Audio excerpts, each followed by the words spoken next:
Olá, sejam bem-vindos ao canal Estudos em FIIs. Esse vídeo não é uma recomendação de investimento. Vamos trabalhar aqui o Fundo da Capitânia, CPTI, relatório base outubro. Então, nesse vídeo a gente vai analisar geral do fundo, como é que está a cota dele, né? Tá bom de investir nele hoje? Não tá?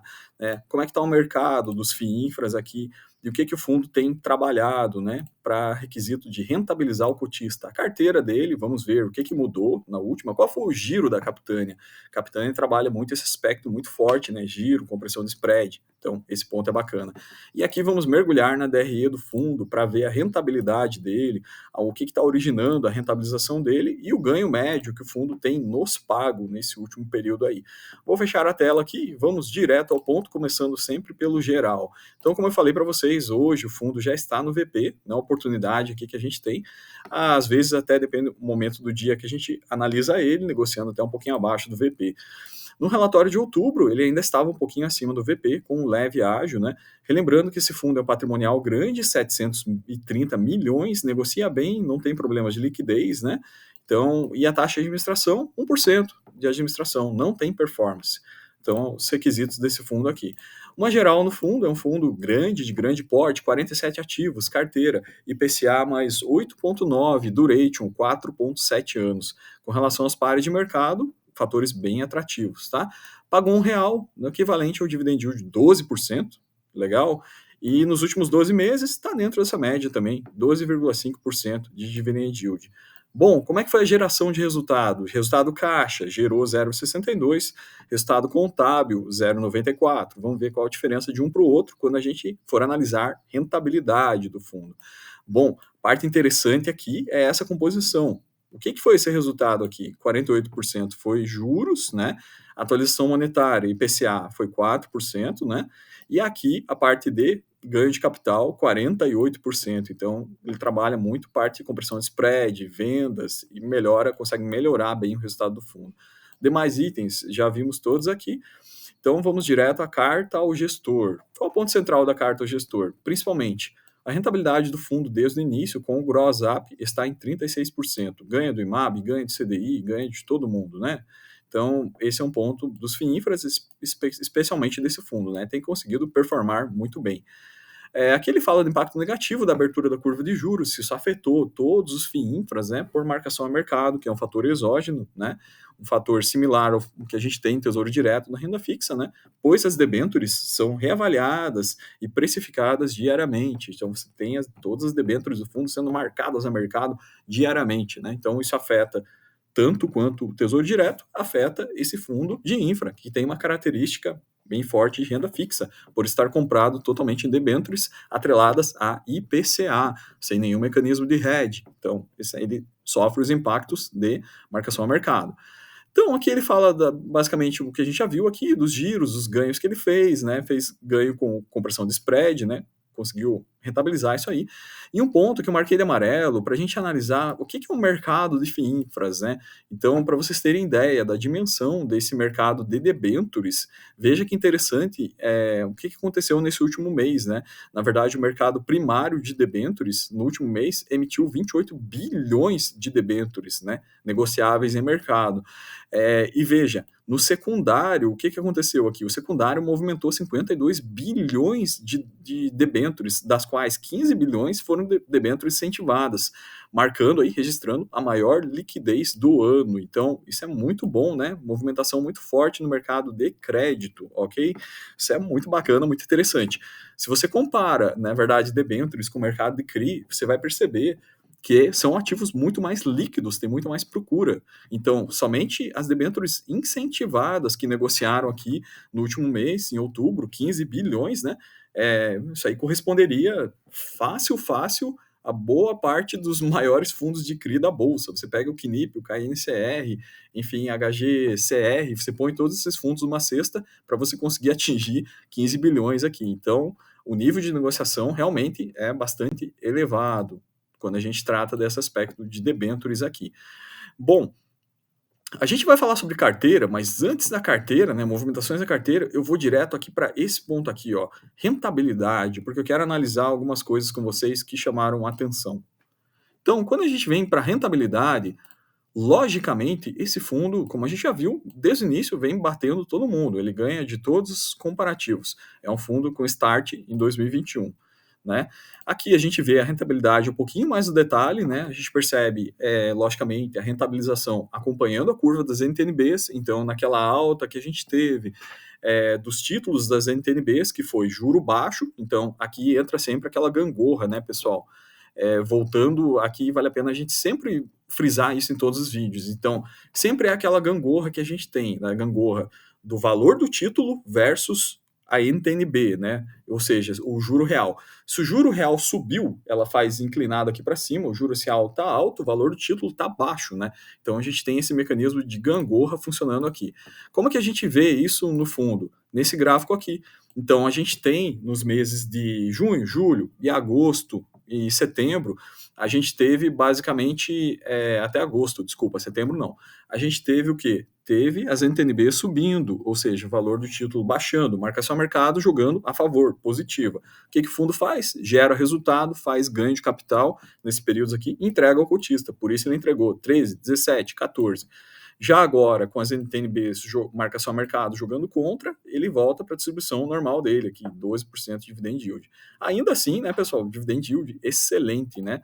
Então, assim, veja, esse fundo tem uma consistência muito grande de entrega, né? Por o carrego dele ser bom, ele consegue entregar bastante, ele sabe girar muito bem. Então, são dois fatores muito positivos da Capitânia que resultam nessa entrega muito interessante. Então, dividend yield baseado no preço a mercado, que é essa última coluna aqui, a gente vê as entregas dele com grande recorrência e valores bem interessantes no dividend yield mensal dele. Legal? Então, logicamente, vai ter períodos que vai entregar 0,90, vai entregar R$ 1 aqui. São esses períodos que eu falei para vocês, onde a marcação a mercado está jogando contra. Como é que a gente consegue enxergar essas componentes de forma gráfica? Aqui. Então, veja o diferencial da Capitânia, né? Todos os fundos vão te entregar o equivalente ao carrego da carteira, que é juros mais atualização monetária menos despesas. Então, essa parte aqui dos dois azuis mais claros, quaisquer fundos fazem um bom trabalho assim relativo à entrega. Mas o diferencial que eu vejo nesse fundo da Capitânia, em alguns outros também, é essa questão de fazer bem ganho de capital. Então perceba, essa barra azul escura, como o fundo entregou lá em 2022, olha só, claro, nessa época favorecido por inflação alta também, mas ele soube fazer muito bem ganho de capital aqui no portfólio dele. Então ele chegou a entregar quase R$ 3 nessa época, muito favorecido por ganho de capital. Agosto também entregou 1,30 com bastante ganho de capital. E agora, em agosto de 23, julho de 23, ele entregou valores também mais para cima, devido a ganho de capital. Essa foi a geração caixa do fundo. Vocês percebam que a geração caixa caiu, né, nos últimos 2 meses, setembro e outubro, pelo fator que eu comentei com vocês das NTNBs estar jogando desfavorável e IPCA também estar mais baixo. Então, o fundo, o que acontece? Ele gerou menos esses 2 últimos meses, por assim dizer. Esses fundos, né, logicamente, a geração é uma coisa que é um cálculo contábil de geração. Você não pode tratar da mesma maneira de regime caixa, como são os fundos imobiliários. Mas esse gráfico abaixo aqui explica um pouco melhor, né? Então, o que acontece? Logicamente, nos meses que é NTNB, você tem ganho de capital, ou você tem juro real jogando favorável, o fundo ele gera mais e ele pode fazer reservas para estar distribuindo no futuro. Um exemplo clássico a gente tem aqui, né? O fundo gerou bastante, por exemplo, pegando mais recente, né? Esse mês de dezembro de 22 aqui, ele teve um resultado muito interessante, ele distribuiu menos, então gerou caixa, né? E ele faz isso com bastante frequência, e aí, quando chega esses momentos aqui, ele vai distribuir parte do caixa, como está sendo feito nesses últimos meses. Na DRE, isso fica mais claro. Então, na DRE do mês de outubro, vou pegar com vocês a parte de receitas, né? Então, receitas, quando que o fundo gerou? Ele gerou receitas 5.429, então olhando o número aqui, olha o que eu marquei de verde, que interessante, desses 5.429, 2.580 foi ganho de capital, foi gestão ativa, foi compressão de spread. Então, essa é um dos diferenciais desse fundo da Capitânia. Aí desconta a taxa, desconta outras despesas, vai sobrar no final o resultado caixa, né? Os R$ 4.614 que ele gerou de resultado caixa, que corresponderia a 1,062 por caixa cota. Bom, e por que ele pagou mais? Então a gente vem aqui para a parte de distribuição. Ele gerou aqui 4.614, né, no resultado caixa, com o resultado contábil aqui, que aí vai se contabilizar, por exemplo, 0,94.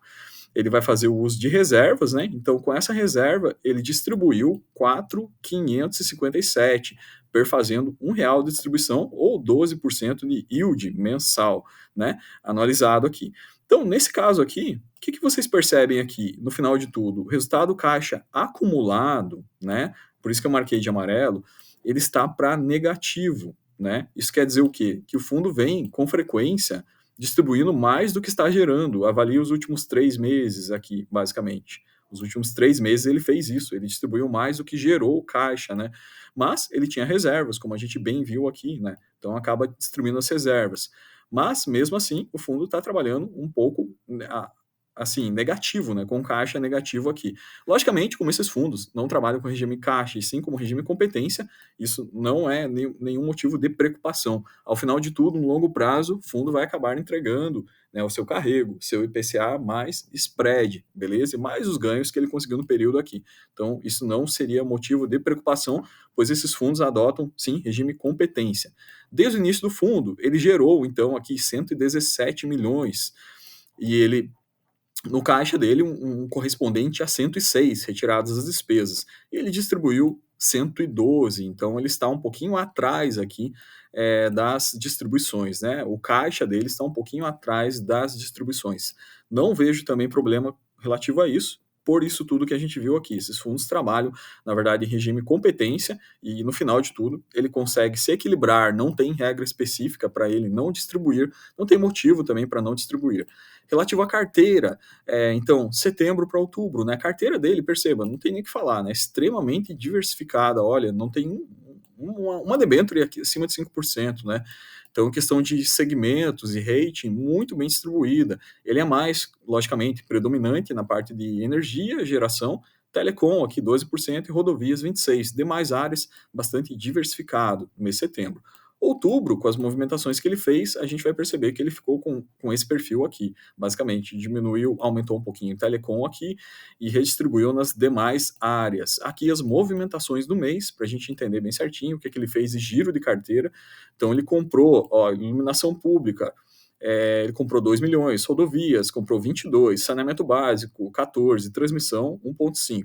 Então, perceba aqui, transmissão, por exemplo, que é um setor, são debêntures, assim, com maior previsibilidade de pagamento, logicamente ele compra a taxa menor e a spread menor. Então, perceba, é negociado, o mercado precifica isso, né? Então, ele comprou transmissão a uma taxa de 7,01, um spread de 1,43. Já indo para o lado que existe um pouco mais de risco por se tratar em debênture, né? Apesar de que são todas debêntures incentivadas, são coisas mais seguras, na maioria das vezes concessões, né? Mas se você compara rodovias com transmissão, logicamente transmissão é mais segura que rodovias, apesar de rodovias ser também dentro do requisito debênture seguro, né? Quando você compara com o mercado, né? Tem nenhuma comparação com debênture de varejo ou outras coisas que a gente tem por aí. Relembrando que em fundos de CRI, você tem às vezes um CRI lá de varejo, do empreendimento de varejo, uma construção do setor de varejo, você não está nem sabendo disso aí, não CRI residencial, que às vezes pode te dar um problema lá, um desenvolvimento imobiliário, né? Então, tem que ficar de olho nisso aí, né? Bom, enfim, voltando aqui no final de tudo, o que o fundo faz? Ele comprou aqui, por exemplo, Telecom também, né? Comprou debêntures interessantes, com taxas boas, spread bom, perfazendo uma compra com um carrego de 8,73, o que representa um spread de 2,83.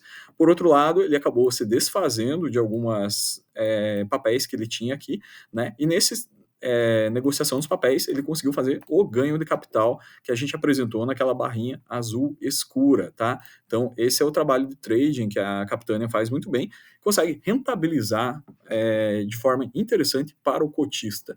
Então, para fechar o vídeo de hoje, né, pessoal, atualização no mês de outubro, a gente viu a Capitânia fazendo um bom trabalho, né, de gestão ativa, um bom trabalho de trading, como sempre faz. A gente percebe que o diferencial desse fundo é, sim, a questão de gestão ativa, a questão de compressão de spread, trabalho de giro, venda, né, dos ativos dele com o ágio, com a mais do que ele comprou em relação ao valor inicial. Então, com isso, o fundo usa alavancas para entregar mais para o cotista. Na minha opinião, esse fundo é um fundo muito bom, patrimonial interessante, liquidez boa, está negociando no PVP, né? Então, fatores de atratividade para a gente estar adquirindo esse fundo. Além disso, né, taxa de administração, 1%, não tem taxa de performance, e principal de tudo, tem um carrego muito interessante, IPCA mais 8,7, 8,8, spread over NTNB, muito bom. Então, não é recomendação, mas fica aí para estudos e análise de vocês. Um grande abraço, até o próximo vídeo.